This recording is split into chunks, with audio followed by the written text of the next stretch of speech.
ભાવનગર में भेड़सेड़वाળું ડીઝલ વેચાણનું કૌભાંડ એસએમસીએ પકડી પાડ્યું। સ્થળ પરથી 8480 લીટર ડીઝલ સાથે 2 આરોપી ઝડપાયા।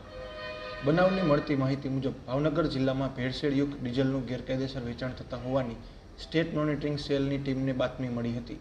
આ બાતમીના આધારે એસપી નિર્લિપ્ત રાયની સૂચનાથી ડીવાયએસપી કેટી કામરિયાના માર્ગદર્શનમાં એસએમસીની ટીમ દ્વારા ભાવનગરમાં દરોડો પાડવામાં આવ્યો હતો અને શહેરના વર્તેજ પોલીસ સ્ટેશન વિસ્તારમાં આવતા અમદાવાદ ભાવનગર રોડ પરની કોમલ હોટલના પાછળ રાત્રિના સમયે એસએમસી દ્વારા ઓપરેશન પાર પાડવામાં આવ્યું હતું અને સ્થળ પરથી 2 શખ્સને ગેરકાયદેસર ડીઝલનું વેચાણ કરતા પકડી પાડ્યા હતા।